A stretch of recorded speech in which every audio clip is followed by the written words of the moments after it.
오늘 말씀 히브리서 말씀이 되겠습니다. 히브리서 5장 5절에서 10절까지 말씀 같이 봉독하도록 하겠습니다.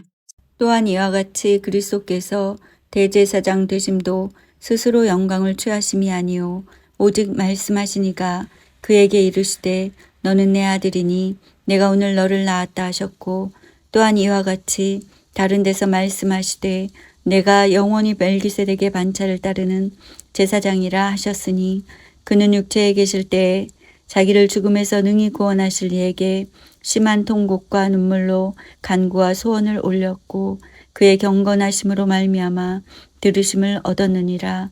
그가 아들이시면서도 받으신 고난으로 순종함을 배워서 온전하게 되셨은즉 자기에게 순종하는 모든 자에게 영원한 구원의 근원이 되시고 하나님께 멜기세덱의 반차를 따른 대제사장이라 칭함을 받으셨느니라.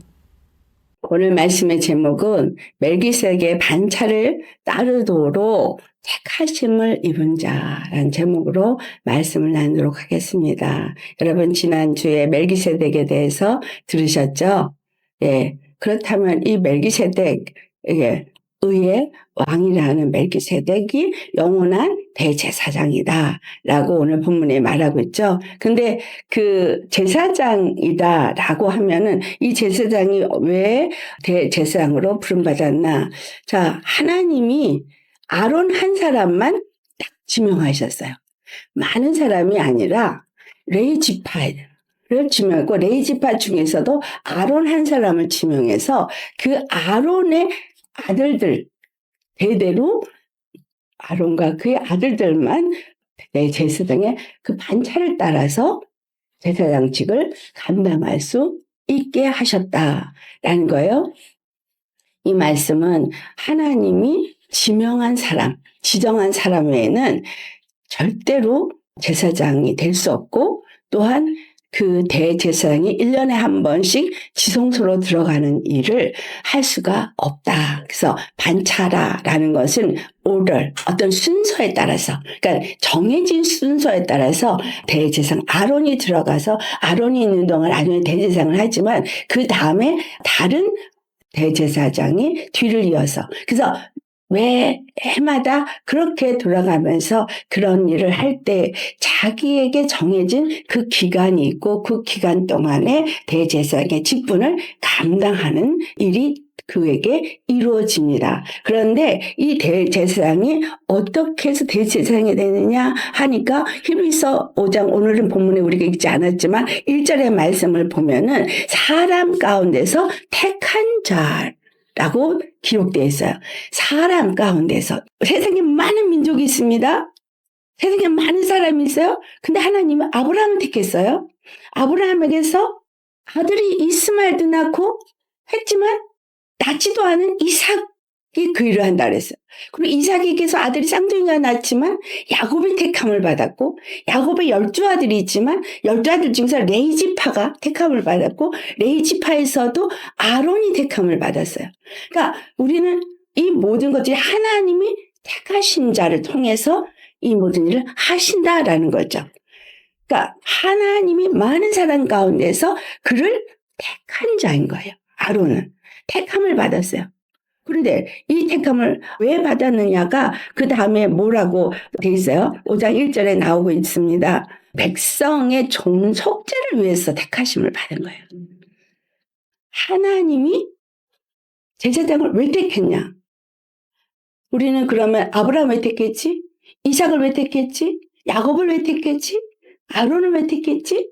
이 모든 것들이 결국은 한 맥을 이어서 한 가지를 얘기한다는 걸 알아야 돼요. 아브라함을 왜 택했지? 하나님의 거룩한 나라를 세우기 위해서, 거룩한 백성을 삼기 위해서, 그리고 하나님의 나라를 세우시고 하나님이 그들의 의의 왕이 되기 위해서, 그래서 그 일을 위해서 이삭이 낳을 수 없는 중에 낳게 하신 거예요. 하나님이 사람의 육체의 힘이 아닌, 사람의 노력이 아닌, 사람의 힘이 아닌 하나님이 주시는 영에 의해서, 하나님이 주신 씨에 의해서 낫게 하신다는 걸 가르쳐 준 거예요. 그래서 이삭이 나왔어요. 그런데 갈라디아 3장 16절 보면 이 이삭이 바로 예수 그리스도를 예표한다는 것을 말하고 있어요.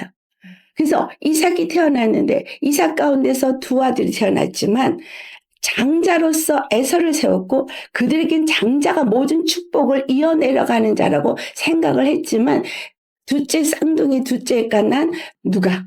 야곱이 그 축복의 장자권을 물려받게 됐더라라는 거죠.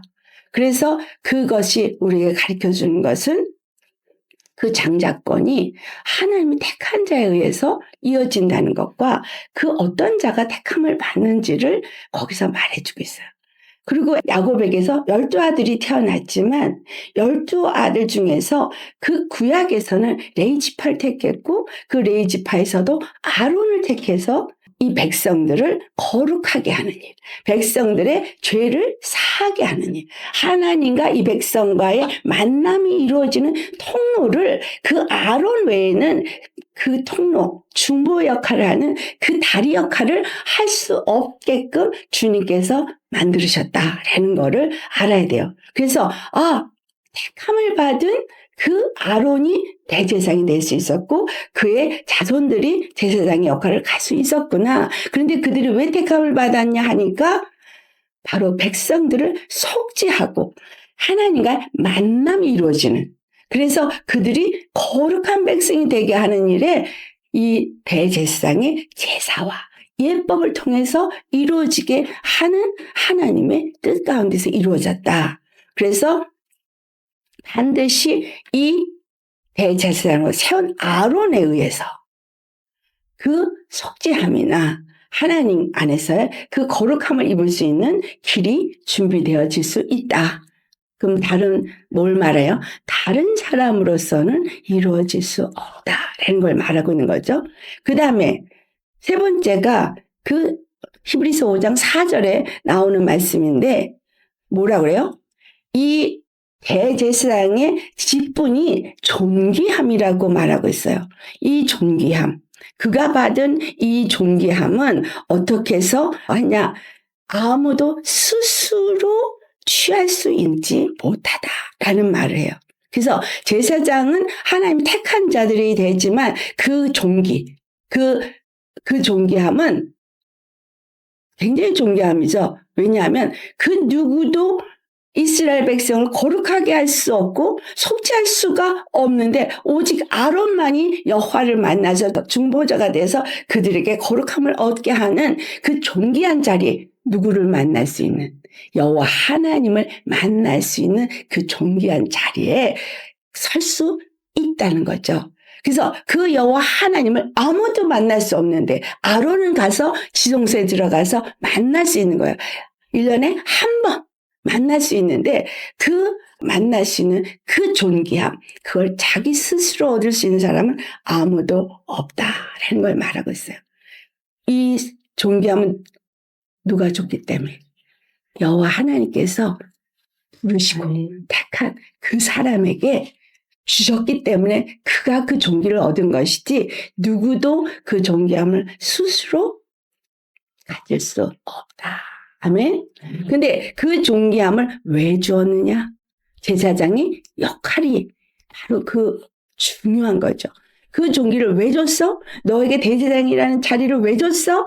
누구도 들어갈 수 없는 지성소에 왜 들어갈 수 있어? 그걸 들어갈 수 있게 한 그 하나님의 뜻과 목적은 정확합니다. 뜻과 목적은 아브라함을 부른 거나 이삭을 낳게 한 거나 야곱을 택하신 거나 똑같은 거예요. 이스라엘이 거룩한 백성이 되어지고 하나님의 거룩한 나라가 되어지고 하나님이 그들의 왕, 그들의 여호와가 되고자 하시는 그 뜻을 이루기 위해서다. 그래서 그 제사장의 역할은 그 일이 이루어지도록 백성들에게 하나님을 가르쳐야 되는 거예요.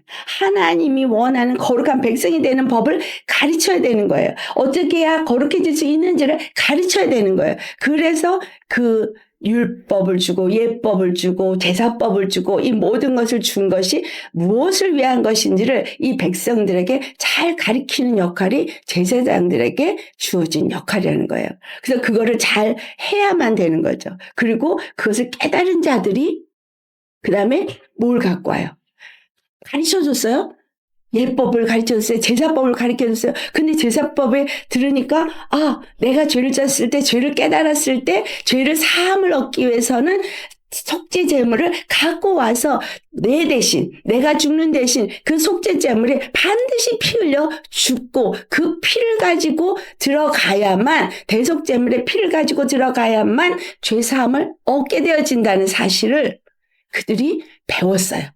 그래서 배웠기 때문에 그 다음에 자기의 죄를 깨달을 때마다 제물을 갖고 여호와 앞에 나오는 거예요. 그러면 그 제물을 자기의 죄를 그 제물에다가 손을 얹고 자기의 죄를 다 거기다 전가하는 거예요. 그러면 어떻게 된가? 내 죄를 이 대속 제물이 다 가져가 버려서 손을 얹은 그 사람은 더 이상 죄가 없는 거예요. 그리고 그 피를 가지고 그들은 반드시 대속 제물은 죽어야 되는 거예요. 피를 흘려야 되는 거예요. 왜? 피 흘림이 없이는 죄사함이 없기 때문에. 그래서 그 피 흘린 그 대속제물은 번제단 위에서 다 사름을 받게 되고 그 피만 남아서 그 피를 가지고 지성소에 들어가서 대제사인 그 피를 가지고 지성소에 들어가서 속죄소에 7번 뿌리고 성소와 지성소 사이에 휘장에게 또 피를 뿌리고 그래서 그 피를 왜 7번을 뿌리느냐? 그 7이 완전수기 때문에. 하나님이 정한 완전수기 때문에 그렇게 뿌리고 그 속죄소 위에다도 7번 뿌리는 이야기는 그 피로 이제 완전히 대제사함 받았다는 거. 완전히 하나님과 너 사이에서 이제 그 피가 너의 죄를 기억하지도 아니하도록 다 덮어버렸다는 거를 하는 거예요.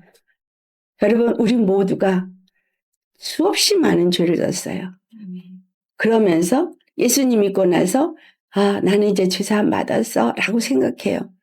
그런데 중요한 것은 왜 이들에게 제사를 매번 드리는 일을 허락했느냐라는 거예요. 그건 곧 한 번의 죄사함으로 영원히 죄사함을 받는 일이 없기 때문에 죄가 또 짓고 죄가 또 생각날 때마다 속죄제물을 갖고 나와야만 됐고 대제사장이 없이는 절대 하나님과의 그 만남이 이루어질 수 있는 거룩함을 입을 수 있는 길이 없다라는 것을 그들에게 철저하게 가르쳐준 거예요. 그래서 오늘날 천주교에서 그걸 똑같이 해서 어떻게 해요? 고해성사라는 걸 해요. 그래가지고 신부가 대신 하나님 앞에 성부, 성자, 성령 하나님 앞에 빌고 그럴 때에 그 죄가 사함받는 것을 가리키는데 그게 아니라는 게 오늘 우리가 받아야 될 은혜입니다. 바로 그 아론 외에는 할 수 없는 그 제사장의 역할, 그 대제사장만이 들어갈 수 있는 그 지성소에 왜 레위 지파, 왜 아론이어야만 되느냐? 질문할 것도 없이 하나님이 그걸 정했으니까 했는데 주님이 다른 대제사장을 세웠어요. 왜 그렇게 했지? 라고 했는데 그 말씀이 히브리서 9장의 9절을 가보면 그 피를 아무리 흘려도 그들이 양심상 온전해지지를 못하더라는 거예요. 죄는 주님이 사해준다고 법을 정해서 사해지지만 그들 안에 심령 안의 양심은 죄성으로 가득해서 이 심령은 아무리 속죄제 피를 뿌리고 아무리 갖다 두어도 이 심령은 해결이 안 되는 건 거예요. 와서 예배 드리면 모두가 예배를 드리니까 정말 이제는 주님 앞에 정말 거룩한 자가 돼서 예배를 드렸구나 라고 생각해요. 오늘날에도 똑같습니다. 그때나 지금이나. 그런데 자, 네 마음 좀 보자. 네 마음속은 어떠냐? 시커멓구나. 탐욕으로 가득하구나. 정욕으로 가득하구나. 미움으로 가득하구나. 분노로 가득하구나. 정죄 판단으로 가득하구나.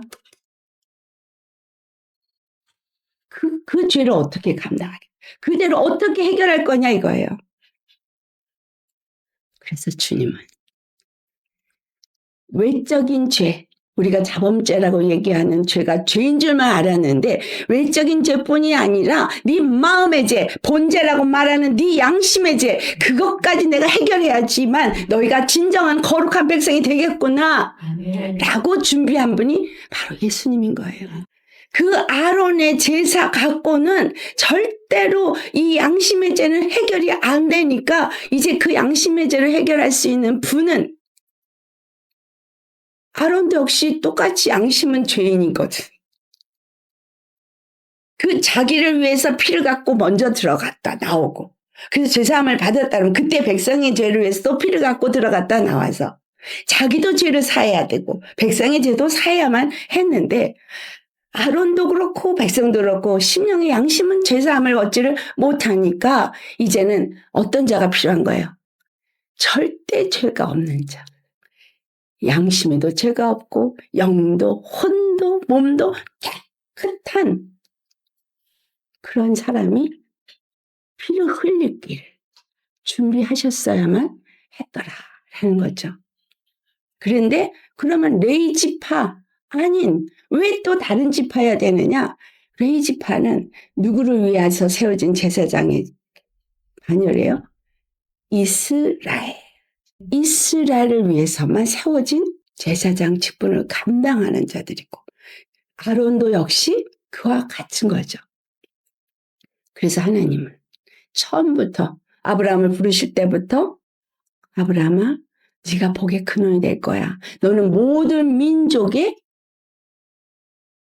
복을 받을 수 있는 근원이 될 거야 라고 한 그 약속은 변함이 없다는 거예요. 왜냐하면 여러분, 하나님이 사람을 지을 때 그냥 지은 게 아니에요.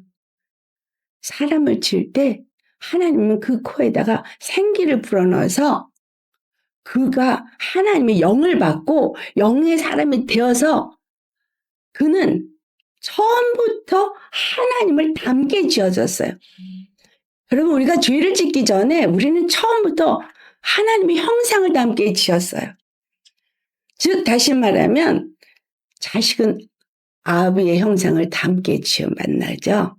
그 말이 무슨 말이에요? 아비에게서 태어났기 때문에. 근데 왜 아비라 그래? 낳는 건 엄마인데 아비의 씨가 엄마에게 뿌려져서 아기가 잉태되고, 그리고 아비를 닮은, 어미를 닮은 그런 아이가 태어나잖아요. 자식은 자기 부모를 떠나서 절대 존재할 수 없습니다. 어디서 다 나온 거예요? 엄마 아버지 DNA. 그게 좀 변형이 돼서 자기만의 DNA를 갖고 태어나지만 그 DNA는 엄마 아빠의 가진 DNA에서 만들어졌기 때문에 엄마 아빠가 가진 모든 속성을 그대로 다 가지고 태어난다라는 거예요. 거기에 플러스 엄마 아빠가 죄를 지면 그 죄의 속성도 그대로 갖고 태어나고, 엄마 아빠가 하나님으로부터 축복을 받으면 그 축복도 그대로 갖고 태어난다는 사실이에요. 이게 성경이 말한 진리입니다. 내가 아니라고 말할 수 없는 하나님이 정한 진리예요. 그래서 아담에게 죄가 들어오고 그가 하나님의 형상으로 지음을 아무리 받았다 할지라도 그에게 죄가 들어오니까 죄로 말미암아서 하나님과의 관계가 끊어졌어요. 생명나무의 실과를 먹을 수 없게 됐어요. 근데 그걸 그대로 가지고 그 자녀가 태어나니까 아브라함의 후손은 다 똑같이 죄인이 됐고, 죄로 말미암아 하나님의 생명에서 끊어졌고 하나님의 형상을 잃어버린 자가 되어져서 그것을 전인 타락이라는 표현을 하는 거예요. 그래서 하나님이 그것을 다시 회복할 수 있는 길을 주는 방법을 이스라엘이라는 나라를 택해서 거기서 이 제사법을 하고 대제사장을 통해서 그들이 하나님으로부터 생명을 얻을 수 있는 길이 주어진다는 걸 알게 했는데, 그 생명을 얻는 길은 항상 이 대제사장이 있어야만 하는 거예요. 왜냐하면 가서 피 뿌리는 일을 했어도 속죄소와 그 천 그룹 사이에서 여호와의 음성이 들려야 되는 거예요. 내 죄사함 받았다. 이게 들려야 되는 거예요. 그 율법이라는 건 있는데 율법은 항상 율법 앞에서 자기네들은 두렵고 떨릴 뿐이고 그 율법을 못 지키면 죽음이라는 게 있기 때문에 두렵고 떨리는 법이니까 이 율법이 하나님으로부터 사랑의 법이라는 느낌이 전혀 안 드는 거예요. 그런데 주님은 그 율법을 줄 때 사랑의 법으로 주었어요. 왜? 불의한 자들, 불법한 자를 죄를 지려고 하는 자들에게 그 죄를 깨닫고 빨리 돌이켜. 죄를 깨닫고 빨리 생명을 얻을 수 있는 길로 나와 라고 하기 위해서 준 것이 율법인 거예요. 여러분 율법 가지고 정죄 판단하시죠? 정죄 판단하라고 준 거 아닙니다. 율법은 나에게 준 거예요. 내가 죄를 깨닫고 빨리 내가 생명에서 끊어졌구나. 내가 생명을 얻어야겠구나. 내 안에 미움이 있구나. 이 미움 때문에 내가 하나님의 생명을 얻을 수 없고 하나님과 끊어져서 내가 이제는 그 생명을 먹을 수 없게 되는구나. 그러니까 빨리 벗어버려야지. 그걸 알게 하기 위해서 준 게 율법인 거예요. 그러니까 사랑의 법이에요. 의를 이루게 하니까 의의 법인 거예요. 거룩한 자를 만드는 거기 때문에 거룩한 법인 거예요. 그래서 우리가 오늘 예수 그리스도의 십자가의 복음도 마찬가지인 것은 그 십자가의 복음이 어떤 능력을 가지고 있느냐? 바로 네가 죄를 졌대. 그 죄가 어떠한 죄를 졌던 허다한 죄를 졌던 그것이 사람들의 눈에는 용서할 수 없고 그것이 사람들의 눈에는 정말 아주 더러운 죄라 할지라도 그 죄나 저 죄나 죄는 죄인 거예요. 죄의 값은 사망. 그래서 누구든지 죄를 진 자는 사망. 이게 율법이 가르쳐주는 틀린 거예요. 죄가 사망이기 때문에 대속제물이 죽은 거예요. 그때 뭐예요? 대속제물에다가 죄를 다 손을 얹어 전가해버리는 거예요. 그래서 예수 그리스도께서 십자가의 죽으심을 믿는다는 건 뭐냐? 내 죄를 예수님 앞에 다 갖다 전가시키는 거예요. 예수님이 십자가 왜 죽었냐? 내 죄를 짊어지고 죽으신 거기 때문에 내가 십자가 앞에 가야만 하는 거예요. 십자가 앞에 가서 내 죄를 다 그 예수님께 다 전가시키는 거예요. 그게 어떠한 죄든 다 십자가에 전가시켜서 예수님, 내가 이러이러한 죄를 졌습니다. 예수님이 나의 이러이러한 죄 때문에 십자가에 죽으시고 피 흘리시니 나는 이제 예수님 그 피 흘리신 그 공로를 힘입어 이제는 거룩한 삶을 살겠습니다. 이 결단이 믿는 거예요. 교회 나오는 게 믿는 게 아니라 박수치고 찬송하는 게 믿는 게 아니라 주여 주여 삼창하는 게 믿는 것이 아니라 나의 죄를 예수님의 십자가 앞에서 다 고백하는 거예요. 생각나는 것마다 고백하는 거예요. 이스라엘 사람들이 대속제물을 갖고 와서 죄가 깨달아질 때마다 그에게 전가하고 피 흘린 거하고 똑같이 우리가 십자가 앞에 왜 매일 나가야 되느냐? 매 순간 왜 나가야 되느냐? 내가 죄인이라는 걸 깨달을 때 내 죄를 예수님 앞에 전가시켜야 하기 때문에 나아가서 회개라는 걸 하는 거예요. 주님 용서하여 주시옵소서. 내가 이러이러한 죄를 짓습니다. 내가 미워했습니다. 내가 욕했습니다. 내가 정죄했습니다. 판단했습니다. 내가 분노했습니다. 내가 이런 죄 저런 죄 졌습니다. 그 십자가 예수님 앞에 가서 예수님한테 그 죄를 다 던지는 거예요. 왜? 예수님은 바로 아담으로 인해서부터 죄를 진 거기부터 시작해서 인류의 모든 죄 다 그분이 짊어졌기 때문이에요. 그래서 라멕이 가인의 죄는 벌을 받았지만 7배의 패를 받았다 할지라도 라멕의 죄는 더 어마어마한 거죠. 왜? 더 많이 죽였으니까. 그런데 가인의 죄가 사함을 받고 그를 죄 있다라고 하는 자에게 7배 정죄가 이루어진다면 라멕의 죄는 7배 70번이라도 더 정죄를 받게 된다. 이 말을 잊으시면 안 됩니다.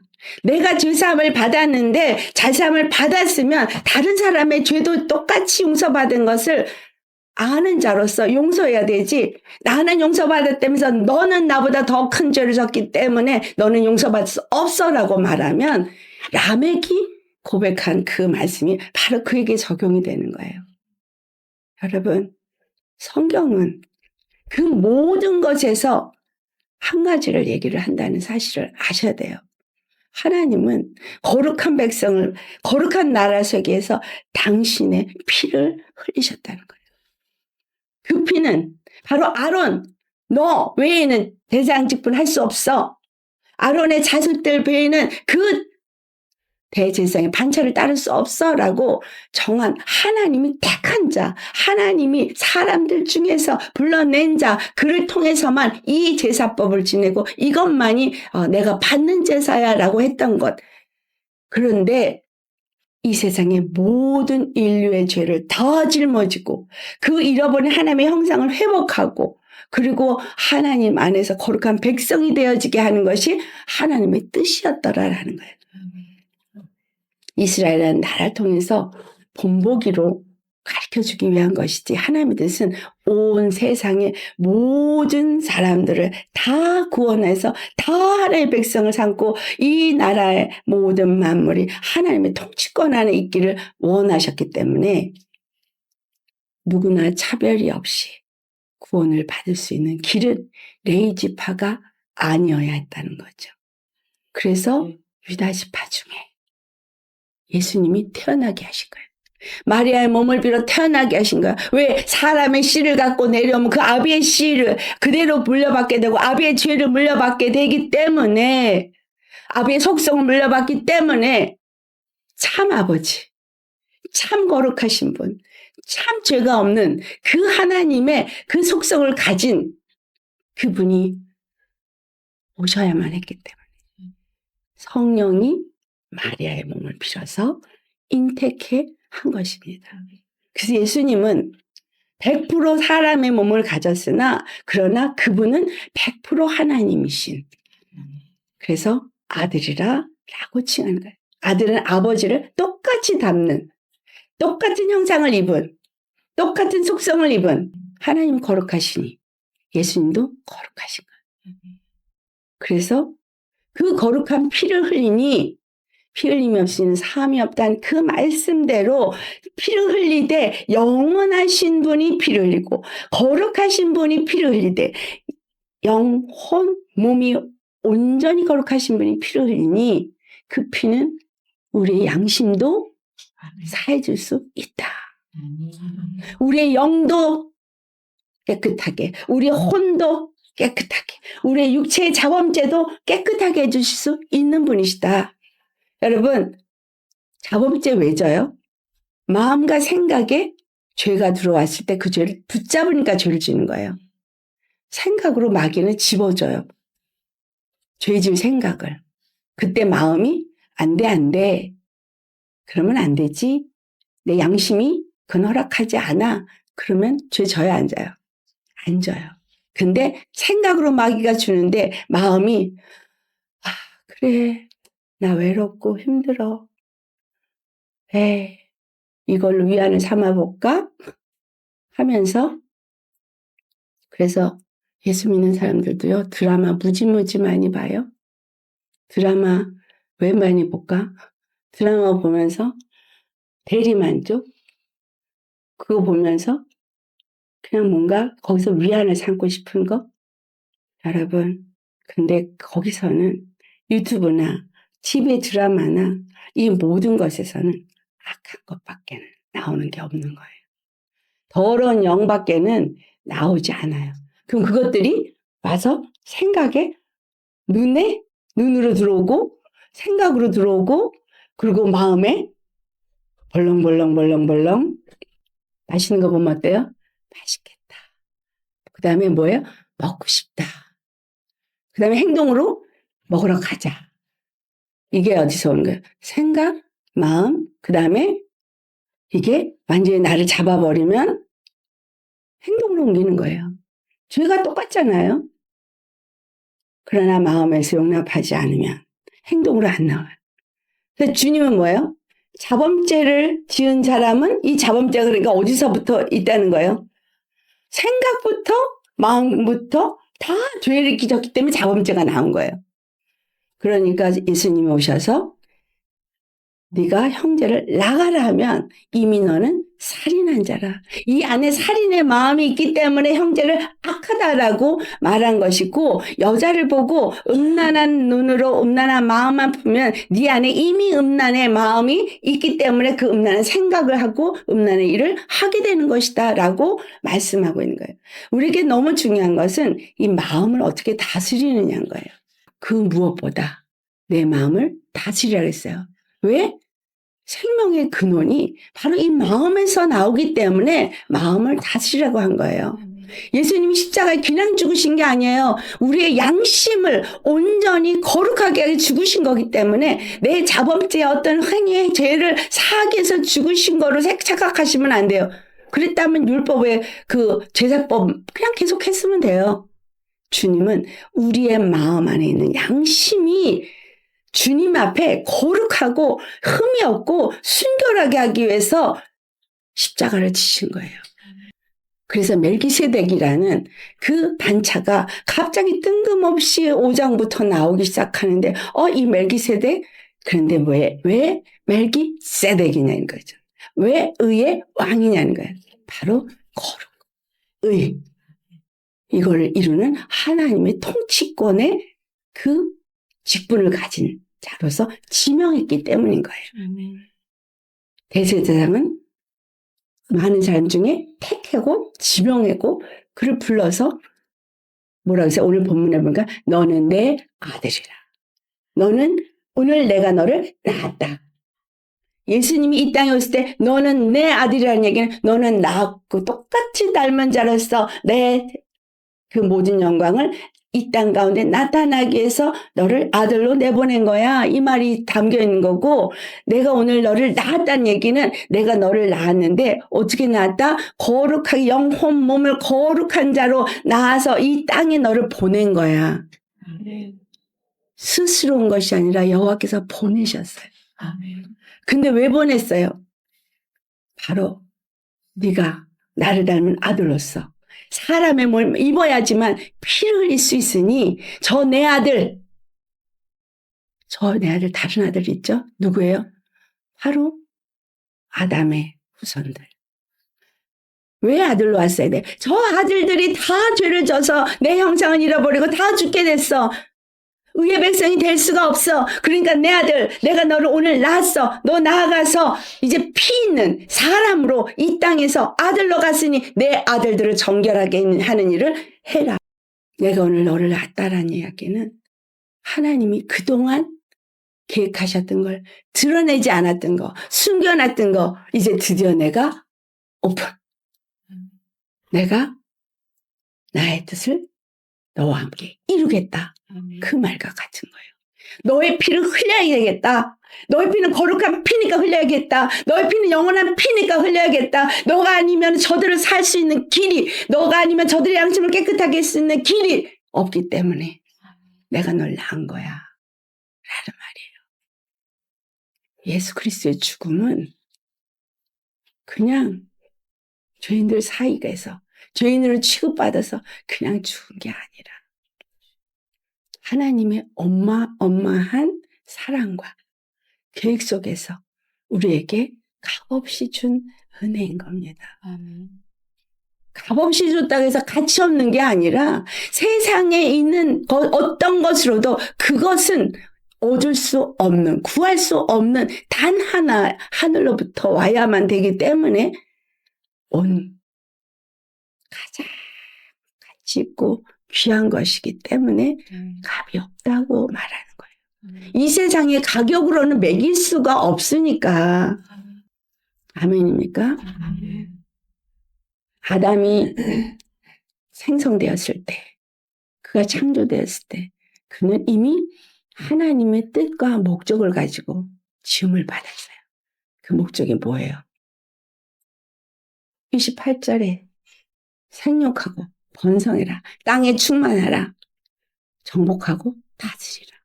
세상의 모든 것을 다스릴 수 있는 그 사명이 그에게 있고 그는 그와 같은 직분을 가진 자로서 지음을 받은 하나님의 아들인 거예요. 근데 죄로 말미암아 그걸 마귀에게 다 뺏겼어. 그러면 하나님은 그렇게 하려고 했는데 마귀한테 아담이 다 뺏겼으니까 할 수 없지 하시는 분이 아닌 거예요. 하나님 절대 계획하신 것을 이루시는 분이기 때문에 그 일을 이루기 위해서 바로 예수 그리스도가 아들로 오신 거예요. 그리고 예수 그리스도를 의의 왕으로 멜기세덱으로 오게 하신 거예요. 그래서 유다 지파 중에 나신 거죠. 레위 지파가 아닌 유다 지파 중에 태어나서 누구든지 아담의 후손 중에 그 예수 그리스도를 믿고 그 십자가에 자기 죄를 대신 전가하고 그 피를 힘입은 자는 하나님의 그 모든 것을 회복받을 수 있도록 세우신 계획을 이루신 겁니다. 예수 그리스도가 그래서 하늘에 있는 것이나 땅 위에 있는 것이나 땅 아래에 있는 것이나 그 모든 권세들을 다 그 발 아래 무릎 꿇게 하시고 통치, 정사, 모든 것들을 다 그 발 아래 무릎 꿇게 하시고 예수님을 주라 시인하게 한 거예요. 그것만이 왕이시라고 의의 왕이시라고 시인하게 한 거예요. 그가 멜기세덱이에요. 그러니까 자 이제 하나가 남았어요. 예수님은 멜기세덱으로 와서 오늘 본문을 보니 내가 영원한 멜기세덱의 반차를 따르는 대제사장이라 칭함을 받으리라 라고 하셨는데 그분이 영원한 멜기세덱의 반차, 다시 말하면 영원한 죄사함을 주는 반차를 따르는 대제사장인데 끝도 없이 영원하신데 그러면 누가 그와 함께 그 반차를 따를 수 있겠습니까? 하나님이 지명하셨어요. 하나님이 택하셨어요. 예수님만이 멜기세덱의 반차를 따르는 영원한 대제사장이 되도록 부르셨어요. 자, 여러분 누가 할 수 있어요? 이제 그분의 피로 죄사함 받고 형상이 회복되어지고 거룩한 자가 되어져서 예수 그리스도 안에서 그와 한 몸이 된 사람, 다시 그 형상을 회복받은 사람, 그 사람에게는 생육하고 번성하고 땅에 충만하고 정복하고 다스리라는 왕권이 그에게 주어지게 됐더라 하는 거예요. 왕권 누구에게만 있는데? 예수님께만 있는데 예수가 그리스도가 되심으로 인해서 그 그리스도의 되심을 믿고 그리고 믿음으로 그 안에 거하는 그와 한 몸이 되어진 그의 교회에게 그것이 다 회복되게 하셨다는 거예요. 아멘. 절대적으로 그와 한 몸이 되셔야 합니다. 아멘. 한 몸이 된다는 얘기는 육에 따라서 사는 사람은 죽어야 되는 건 거예요. 육의 정욕을 따라 사는 사람은 죽어야 되는 거예요. 육의 생각과 감정과 마음을 따라 사는 모든 것은 죽어야 되는 거예요. 예수 그리스도 안에서 그분의 속성을 가져야 돼요. 그분의 마음을 가져야 돼요. 그분의 뜻을 가져야 돼요. 그분과 하나 돼야 돼요. 그래서 문을 두드린 거예요. 문을 열라. 그러면 내가 들어가서 너와 더불어 먹고 너는 나와 더불어 먹으리라. 영원히 임마누엘 하리라. 잠시 잠깐 임마누엘이 아니라 여러분 주님이 잠시 잠깐 임마누엘 하시던가요? 아니면 영원히 나와 임마누엘 하신다고 믿고 계시나요? 주님이 나와 임마누엘 하는데 내 몸을 더러운 데 가겠어요? 안 가겠어요? 더러운 것과 합하겠어요? 안 하겠어요?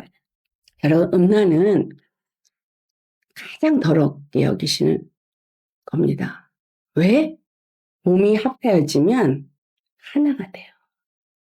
그래서 우상의 재물을 먹지 말라 한 거지. 바로 그겁니다. 우상에다 절하지 마. 그 우상의 재물을 먹는 순간에 나도 같이 더러워지니까. 그 더러운 것과 내가 하나가 되어지면 내가 더러워지고 그 음란의 영이 나를 잡아버려서 내가 완전히 음란의 종이 되어버리기 때문에 그걸 하지 말라는 거예요. 그래서 예수님을 믿게 되는 사람은 절대 그것에 가까이 하지도 말라 그랬어요.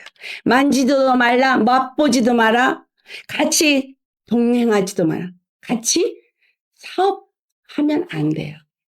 무슨 말씀인지 아세요? 왜? 같이 되기 때문에. 똑같아지기 때문에.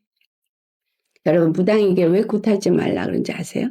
무당의 귀신이 그 사람에게 임해서 겉으로 직분이 무당이 아닐 뿐이지 무당이 되는 거기 때문인 거예요. 그 굿할 때 이거 대 잡으세요. 그래서 대를 잡아서 흔들어대요. 그리고 무당 옷 입혀요. 그리고 뛰세요. 뛰어요. 이거 뭔지 아세요? 신내리는 거예요. 무당의 영이 그대로 그 사람한테 갑니다. 점 보지 말라 그래요. 왜 보지 말라요? 점 치러 가면 그 무당이 점 치는 동안 그 영이 점 보러 간 사람한테 들어가서 똑같은 그 영의 지배를 받기 때문인 거예요.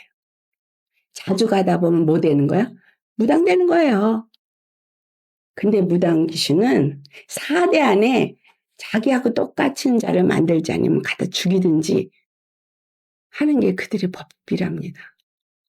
걔네들도 어떻게 3, 4대에 하나님의 저주가 임한다는 걸 아는지 4대 안에 자기네들도 그 씨를 심어서 그 대를 이어가게 해야 되는 그 법칙이 있는 거예요. 그래서 절대 무당이 굿하는데 구경도 가면 안 되는 거예요. 왜? 그 영이 거기에 사람들에게 임하기 때문에. 점치는 집 근처도 가지 말아야 돼요. 그런데 예수 믿는 사람들이 사모님이 그런데 간 말이 돼요? 몰라도 너무 모르고 이 악한 영들이 어떻게 악한 영에게 잡혀먹고 있는지도 모르면서 꼴딱꼴딱 잡혀먹는 거예요. 뱀한테. 그런데 잡혀먹혀 들어가는데도 이 다리 하나만이라도 바깥에 있으면 그 다리를 주님은 잡아 당기는 거예요. 나오라고 잡아 당기는 거야. 절대 거기 들어가면 안 된다고 잡아 당기는 거야. 왜? 내가 너를 위해서 피 흘려 죽었어. 내가 너를 살리기 위해서 내 온몸이 갈기갈기 찢어졌고 온몸이 피투성이가 되었어. 그러니까 절대 세상에 그 더럽고 가증한 것에 같이 하지 마라. 거기서 절대 생각조차도 입술의 말도 마음도 몸은 더더욱하나 절대 거기에 함께하지 마라 라고 하는 거예요. 이 세상은 반드시 심판받아서 무너집니다. 계시록 18장 4절에 뭐라 그랬어요? 거기에 동참하지 말라고. 반드시 거기서 나오라고 말하잖아요. 우리 예수님 믿는 사람은 세상과 짝하면 안 됩니다. 세상과 짝하는 걸 뭐라고 갈라디아서 4장 4절 말해요? 간음하는 여자들아. 간음하는 여자들아. 4장 5절인가? 네. 간음하는 여자들아. 여러분, 세상과 짝하면 간음하는 여자인 거예요. 세상 사람과 짝하는 사람하고 친구 된다고 같이 어울려 다니면 뭐가 되는 거예요? 예수 믿는다고 내가 해도 나도 간음한 여자가 되는 거예요. 그래서 유대인들에게 다른 이방인들과 결혼하지 말라고 한 거예요. 솔로몬이 왜 망했어? 다른 이방 여자들 데려와서 아내로 삼은 바람에 결국은 나중에 그 이방 신한테 제사 지내는 일에 같이 가게 되고 꼬임을 받아서 결국은 이스라엘이 무너지게 한 자가 되어버린 겁니다. 교회는 그래서 절대 세상 것이 들어오면 안 되는데 오늘날 교회 안에 얼마나 세상 것들이 들어와 있습니까? 이 멜기세덱의 반차 여러분 얼마나 축복인지를 아셔야 합니다. 하나님이 택하시고 지명하신 예수 그리스도 외에는 그 누구도 갈 수 없는 그 자리에 누구도 가질 수 없는 그 권세와 왕권을 우리에게 주신 것. 그게 계시록 5장 9절과 10절의 말씀 아니겠어요? 그 예수님의 피로 우리를 사서 하나님 앞에 들이시고 자 우리로 하여금 지성소에 들어가게 하시고 아멘. 그리고 그뿐만이 아니에요. 왕과 제사장을 삼으셔서 그들로 하여금 땅에서 왕 노릇하게 하시더라. 그게 바로 아담이 잃어버린 모든 것을 회복한 일입니다. 그러니 예수 그리스도 십자가에 죽으시고 물기 쓰게 되신 것. 오늘 이 본문 말씀을 보니 우리가 정말 깨달아 알아야 될 것이 무엇입니까? 육체로 계실 때 그가 7절에 자기를 죽음에서 능히 구원하실 이에게 심한 통곡과 눈물로 간구와 소원을 올렸고 그의 경건하심으로 말미암아 들으심을 얻었느니라. 예수님이 이 땅에 계시는 동안에 예수님이 그 죽음에서 자기를 건지실 거라는 것을 믿고 눈물과 간구와 통곡을 하시면서 간구하셨다는 거예요. 육체로 이 땅에 아들로 오신 예수님도 이 죽음에서 건지실 리가 그 하나님 여호와 한 분이기 때문에 그가 눈물로 흘린 거예요.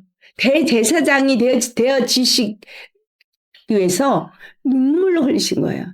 누구를? 나 죽음에서 나를 좀 건지실 리가 나 좀 죽음에서 건져 주시기를 간구했다. 이렇게만 보시면 안 돼요. 예수님의 눈물의 기도는 대표예요, 대표. 이 세상의 모든 자들의 대표. 내가 이렇게 주 안에서 그 십자가를 치고 가는 이 길을 내가 갈 터이니 주여, 주님이 나의 기도를 들으시고 나를 받으시고 저들을 죽음에서 건져 주시옵소서. 예수님이 심한 통곡과 눈물이 땀방울이 핏방울이 될 정도로 통곡을 하시는 것은 바로 이 세상의 모든 인류를 구원하고자 하는 하나님의 열망 때문인 거예요. 사랑 때문인 거예요. 나를 사랑하셔서 나를 구원하고 싶어서 그렇게 눈물이 땀방울이 핏방울 될 정도 간구한 예수님을 기억이나 하고 있습니까? 생각도 안 하고 있어요. 그 간구가 중보예요. 이게 중보예요. 진정한 중보는 이겁니다. 그래서 그가 경건하심으로. 자, 그 경건은 뭐예요? 자기 생명을 내어주면서까지 저 백성들을 살리기 원하는 그 거룩. 세상의 욕심이나 마음이 아닌 오직 하나님의 그 뜻을 이루기 위한 마음. 그게 경건인 거예요. 이해하십니까? 그래서 그 간구가 들으심을 받아서 예수님은 십자가에 죽으셨지만 부활하셨고 그리고 성령을 보내주셔서 모든 믿는 자에게 그들의 간구를 들으시는 하나님이 되셨고 그들을 구원하시는 하나님이 되셨고 그들을 능히 죽음에서 건지시는 하나님이 되신 것입니다. 내가 예수님이 그냥 부활했으니까 나도 부활.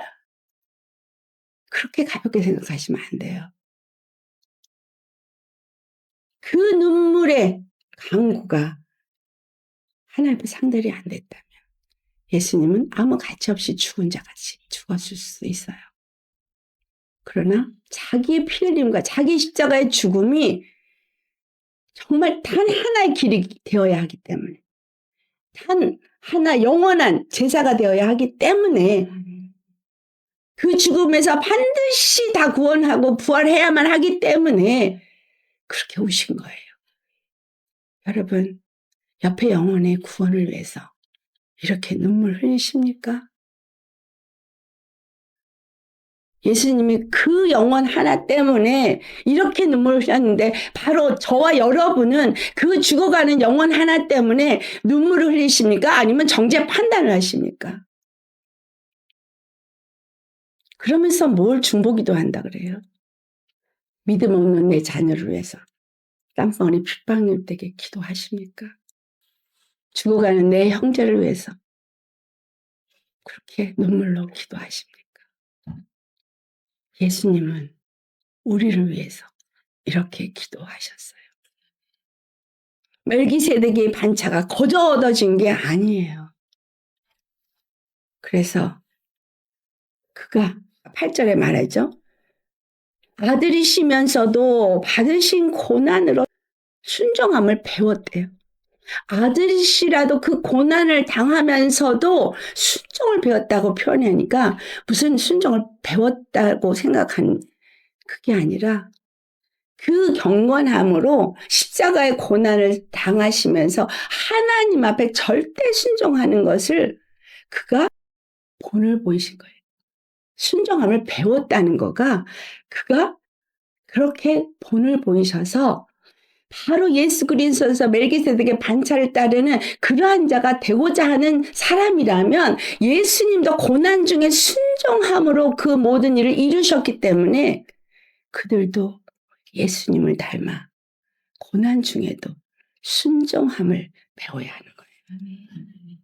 우리는 고난 가운데서 과연 예수님이 그 순종하신과 같이 순종하시니까 조금만 힘들면 못 참아. 힘들어. 여러분, 우리가 정말 회개할 게 너무 많습니다. 그렇죠? 예수님도 이와 같이 고난 중에도 순종함을 배워서 자기 목숨을 아버지 뜻대로 내어놓으셨는데 우리가 그렇게 가볍게 구원을 얻으려고 하십니까? 그렇게 가볍게 축복을 얻으려고 하십니까? 하나님이 이 땅에 오셔서 자기를 통들이채 내어줘야지만 우리에게 주어질 수 있는 이 멜기세덱의 반차. 그래서 그 축복을 아브라함에게 지금 거꾸로 도로 돌아가서 아브라함에게 복을 빌었어요. 아브라함에게 복을 비니까 그 허리에 있던 레위가 그 복을 받은 자가 됐고 아브라함이 10의 1을 드리니까 그 10의 1을 드린 것으로 여겨져서 그들이 그 10의 1을 받은 자가 되어진 이 진리가 오늘 우리에게 바로 예수 그리스도가 멜기세덱으로 우리에게 축복을 주신 분이고 우리가 그 축복을 받은 자가 되어져서 옆구리에서 피 흘리신 예수님이 그 옆구리에 있는 내가 바로 그 피 흘림의 효력을 봐서 그 10의 1을 받아 먹을 수 있는 축복을 받는 자가 되었다라는 거예요. 멜기세덱의 반차가 얼마나 어마어마한 겁니까? 어마어마한 축복입니다. 그래서 그를 힘입어 우리가 성소에 들어갈 수 있게 됐다라고 말하잖아요. 누구를 힘입어? 예수님이 바로 그 고난으로 순종함을 배우셔가지고 어떻게 했기 때문에 자기에게 순종하는 모든 자에게 영원한 구원의 근원이 되셨고 9절에 그렇게 말하죠. 그리고 10절 하나님께서 멜기세덱의 반차를 따를 대제사장이라 칭하심을 받으셨느니라. 그러니까 이거는 뭐죠? 영원한 그 대제사장의 인침을 받았는데 어떻게 해서 받았느냐? 순종했기 때문에. 누구를 위해서? 순종하는 자들을 통해서. 순종하는 자들을 위해서. 온전한 순종이 우리를 온전케 하신 거예요. 근데 자기에게 순종하는 자들을 위해서인 거예요. 자기에게 순종하는 모든 자들. 그러니까 우리가 바로 이 거룩함을 입고 영원한 멜기세덱 대제사장 안에서 그 멜기세덱의 반차를 따를 수 있다면 예수님께 순종하는 자가 되어야 된다는 말이죠. 절대 순종해야 된다는 얘기예요. 그 순종이 없이는 우리는 절대 멜기세덱의 반차를 따를 수가 없습니다. 히브리서 6장 19절에서 20절 한번 보시겠어요? 여기에 말씀이 그 성소와 지성소 사이의 그 휘장은 견고해서 아무나 들어갈 수도 없는 그것을 예수님이 휘장 안에 들어가셨어요. 자, 휘장 안에 들어갔다고 19절 끝부분에 말하는데 휘장 안에 들어갔다는 얘기는 지성소에 들어갔다는 얘기고 다른 말로 하늘 보좌에 올라갔다는 이야기가 되는 겁니다. 그러면 휘장 가운데서 예수님은 10장 19절로부터 뭐예요? 새롭고 산 길을 열어올 때 휘장 가운데 있는 휘장을 지성소와 성소의 휘장을 찢으셨다고 그랬어요. 근데 그 찢는 게 위부터 아래로 찢었다 그랬어요. 하늘에 갔기 때문에 그게 위로부터 아래로 찢어진 거죠. 그래서 그분이 들어가셨기 때문에 그분 안에 있는 몸이면 우리도 들어가요, 안 들어가요? 들어가요. 그분 밖에 있으면 들어가요? 못 가요? 못 가요. 그러니까 예수님 안에 들어가서 예수님과 한 몸이 되어야 멜기세덱의 반차를 따르게 되는 거고 그것이 영원한 반차가 되는 것이죠. 그래서 우리가 주 안에서 이렇게 받은 이 직분이 정말 어떤 것이냐는 거예요. 9장 28절을 보면은 이와 같이 그리스도도 많은 사람의 죄를 하시려 단번에 들이신 바 되셨고 구원에 이르게 하기 위하여 죄와 상관없이 자기를 바라는 자들에게 두 번째 나타나시리라. 주님은 다시 누굴 데리러 와요? 이 멜기세덱의 반차를 따른 자들을 데리러 오십니다. 이 자들이 의의 왕 앞에서 그 의를 힘입고 의롭게 된 거룩한 백성, 택한 족속, 거룩한 나라, 주의 소유가 된 백성인 거예요. 베드로전서 2장 9절이 그렇게 가볍게 되어진 게 아니죠. 그래서 우리의 마음과 생각이 과연 어떻게 살아야 할 것인가? 너무 중요한 말씀 우리 한번 찾아보시겠어요? 시편에 110편에 너무너무 정말 우리에게 이 시대에 나는 어떤 자가 되어야 될지를 말해주고 있습니다. 시편 110편 3절에서 5절을 찾아서 우리 함께 봉독해 보기 원합니다. 시편 110편 3절에서 5절 말씀. 주의 권능의 날에 주의 백성이 거룩한 옷을 입고 즐거이 헌신하니 새벽 이슬 같은 주의 청년들이 주께 나오는도다. 여호와는 맹세하고 변하지 아니하시리라. 이르시기를 너는 멜기세덱의 서열을 따라 영원한 제사장이라 하셨도다. 주의 오르게 계신 주께서 그의 노하시는 날에 왕들을 쳐서 깨뜨리실 것이라. 아멘. 이거는 이제 주님의 권능이 나타나는 날에 일어날 일을 말하고 있습니다. 그런데 여기 보니 주의 백성들이 거룩한 옷을 입었다 그랬어요. 거룩한 옷을, 의의 옷을 입었다는 얘기죠. 그러니까 죄사함을 받은 거룩한 백성이 그냥 죄사함을 받았기 때문에 입은 게 아니라 계속해서 의의 백성으로서 살아와서 그 옷이 벗겨지지 않은 자라는 얘기예요. 아담이 처음에 옷을 입었었습니다. 벌거벗은 게 아니었어요. 그가 의의 옷을 입었었고 빛의 옷을 입었었어요. 그런데 죄를 짓고 나니까 옷이 벗겨져 버렸어요. 그러니까 자기가 옷이 없더라. 그래서 벌거벗은 것을 보고 깨달은 거예요. 처음부터 벌거벗고 있었는데 벌거벗은 줄을 그때 가서 깨달은 게 아니라 그는 원래 옷을 입고 있었죠. 의의 옷, 빛의 옷을 입고 있었어요. 근데 죄와 함께 그것이 벗겨진 거예요. 여러분 아무리 예수님 영접하고 의의 옷을 입었다 할지라도 여러분이 죄를 진 그 순간에 여러분은 그 옷이 벗겨집니다. 아무리 예수님의 빛의 영광을 입었다 할지라도 죄를 진 그 순간에 그 빛의 옷은 벗겨집니다. 그래서 회개할 때 다시 주님이 옷을 입혀주는 거예요. 그 회개가 세례죠. 갈라디아서 3장 27절에 그리스도와 합하여 세례를 받은 자들은 그리스도로 옷 입은 자니라 라고 말하죠. 회개하고 세례 어디다 하라 그랬어요? 마음에 하라 그랬죠.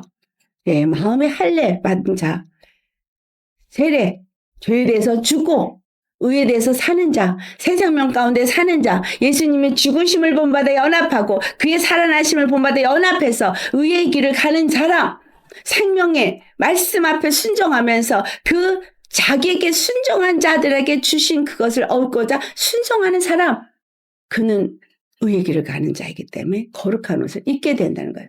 근데 이를 어떻게 표현해요? 새벽 이슬과 같이 주의 청년으로 표현한다는 거예요. 여러분, 주님 앞에 이제 갈 때 어떤 모습으로 갈 것 같으세요?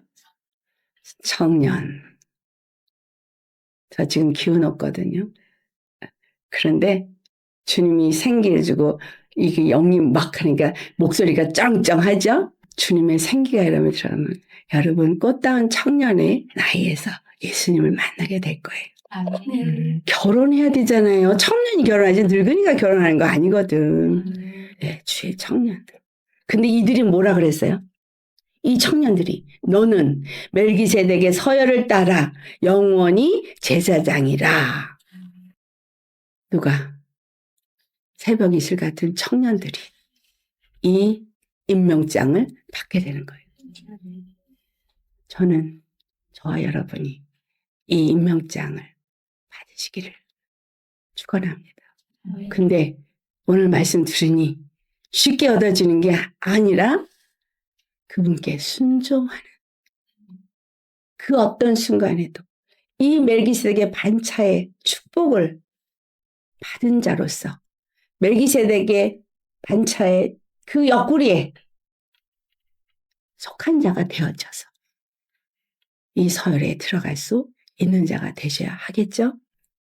별로는 정말 그 두려운 말씀이지만 우리가 한 가지 말씀을 더 보기 원합니다. 왜냐하면 이것은 우리가 선택을 하고 주님이 분명하게 선택한 길에 서 있으라고 하는 거기 때문에 이 새벽 이슬과 같은 청년이 돼서 영원한 멜기세덱의 서열을 따르는 자라고 그렇게 임명을 받을 자냐? 아닌 자가 두 종류가 되는데 이게 이 마지막 때 우리에게 주는 주님의 말씀입니다. 예레미야서 42장을 가보면 15절로부터 22절까지 나오는 말씀인데요.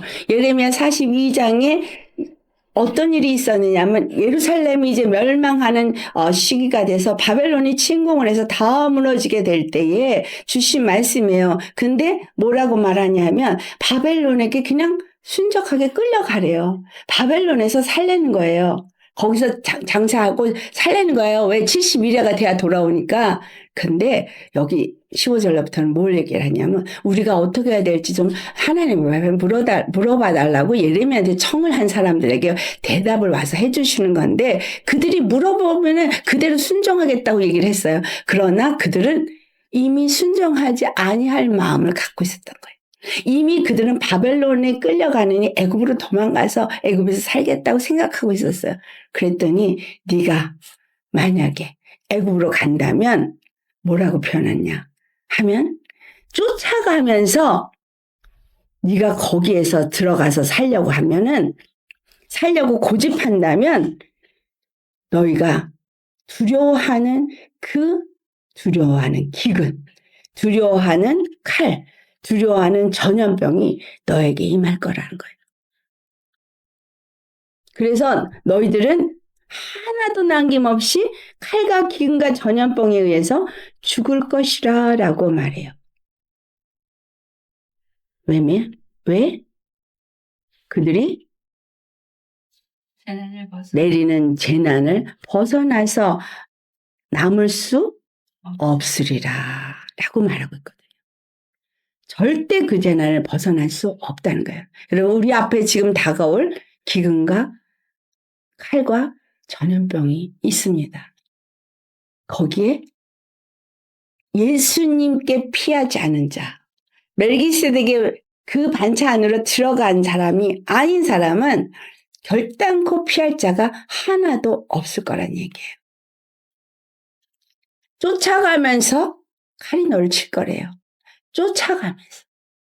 내가 요리 피하면 여기 가서 칼이 치고 조리 피하면 조리 가서 쳐서 피할 곳이 없다는 얘기입니다. 여러분 예수님 외엔 피할 곳 없습니다. 그래서 정신 바짝 차리고 지금부터 우리는 예수님 안에 거하는 자가 되셔야 합니다. 절대 세상과 짝하면 안 됩니다. 아멘. 우리가 그럴 리가? 하나님의 말씀 변함없는 거 아시죠? 절대로 이루어지는 거 아시죠? 예수님께 의지하지 않는 자에게는 예수님만을 주로 섬기고 그 안에서 주님과 함께 거하는 자가 아닌 사람은 주님의 말씀을 따라서 성령의 음성을 듣고 순종하는 사람이 아니라면 그에게는 피할 곳도 없고 숨을 곳도 없습니다. 이 땅에 임할 재난이 결단코 그들을 피하지 않고 임할 것입니다. 우리 모두 정말 멜기세덱의 반차는 하나님이 많은 사람 중에 부르신 자, 택한 자, 그들에게 주시는 축복이에요. 그래서 오직 십자가 앞에 나가서 내 모든 죄를 거기다가 생각이 나면 죄가 떠오르면 또 갔다가 또 죄가 올라오면 또 갔다가 십자가 계속 갔다가 회개하면서 아멘. 정가시키고 예수님이 그 피를 힘입고 성령을 힘입고 아멘. 하나님과 함께 동행하는 저와 여러분 되시길 예수님을 축원합니다. 아멘. 기도하시겠습니다.